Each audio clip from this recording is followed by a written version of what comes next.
order related to assets that belong to Maumela. The order follows a preservation order that was granted by the court on the 14th of August last year.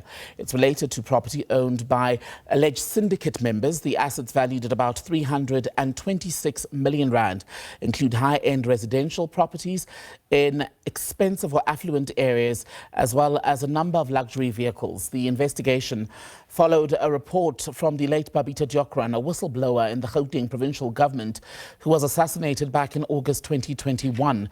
Diokran had detailed suspected procurement irregularities at the Tembisa Hospital in supply chain management.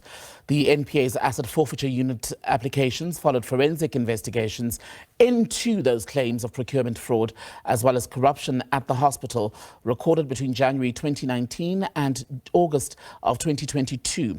The investigation found multiple irregularities in those processes, with manipulation in the awarding of contracts for the supply of goods or services at Tembisa Hospital.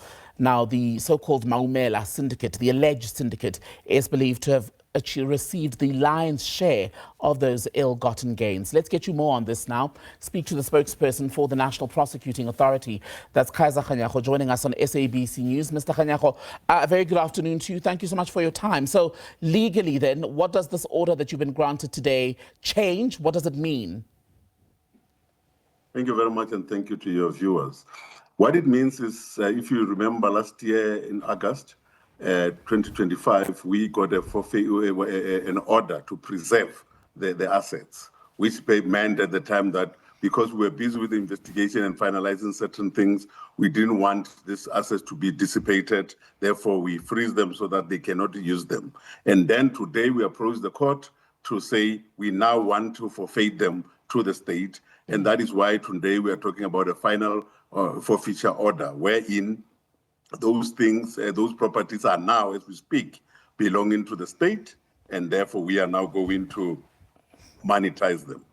What does that mean? Explain that in layman's terms, now that they're now the property, shall I say, for want of a better word, of the state.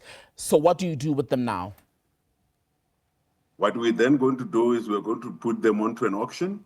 And then once we are done with that, and that will be money, that money will then be taken to the criminal asset fund, which is the Kara fund, where they will be then reinforced and used, reinforced for the Department of Health in Gauteng, so that they can then apply to Kara fund to have this money used. Because we didn't want to take it back to them because they might just misuse it again. Therefore, we then said it must be in Kara, but ring-fenced, so that when they need something, they must apply and clearly indicate what is it that they are going to do with the money, and then the money can be given to them. And when this process happens, typically, Mr. Kganyago, is the ambition, the hope that you'll be able to recoup, let's say, the entire 326 million, or are you happy with just a portion? Because that then perhaps gives you and I an opportunity to run through that list, because you've got these properties in affluent parts of the country. You've got high-end vehicles such as Lamborghinis also on this list as well. Yeah, we want to get the whole amount, obviously. But because these matters are going to go on an auction, it will be the highest bidder we will bid. And then if we get almost next to that amount, that will be fair to us. And in terms of the strength of the case itself, you and I have spoken multiple times from when the process around Hangwani Maumela specifically began.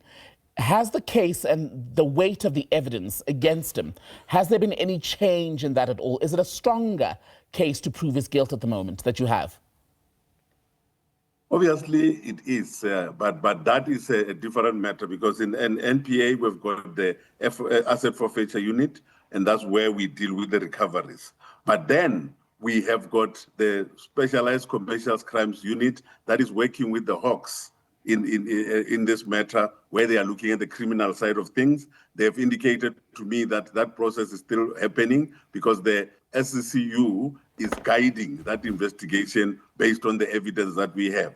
Because what we are trying to do here is to say the asset forfeiture unit, as indicated in the statement by the part where we are quoting the NDPP, to say this is a tool, the asset forfeiture, where we want to make sure that we take that money from the said people so that they do not use the same money to fight the state. Therefore, we disable them by taking the money back, but also follow them criminally through the SCC unit and the Hawks. On the latter part, then, the criminal action, as far as Hangwani Maumela is concerned, I mean, in your statement talking about the order granted today for forfeiture, you talk about how there's been this collaboration across offices within your infrastructure.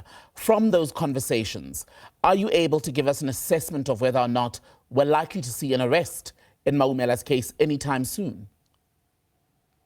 I can't talk about anytime soon, but I can say as soon as they are done with the investigation. You must remember, when they deal with the criminal side, they've got to prove beyond reasonable doubt, and they are just doing exactly that with the investigation. Because with that part, if you get it wrong and you arrest people and then they are acquitted because you don't have enough evidence with you, you cannot try them again. Therefore, you'd rather wait, get it rightly done, rather than rush it in order to get it fumbled later on. So broadly then, in terms of the broader issues related to the Tembisa Hospital and the sort of widespread alleged corruption that we are told took place there, exposed ultimately by Babita Diokran, but there have been subsequent investigations pointing, in fact, to millions more rands that are alleged to have been stolen by these syndicates. Where the other syndicates are concerned, the alleged syndicates, I should say, is there progress on those investigations that we might see imminently? No, there is. We are dealing with that, and all the other two, I think, the one of the Govan Raji syndicate and the Mazibuko syndicate, we are looking at them also. And as far as Mazibuko says one, we are very far, and the matter might be coming to court very soon to deal with the forfeiture on that side also. Kaiser Kganyago, spokesperson.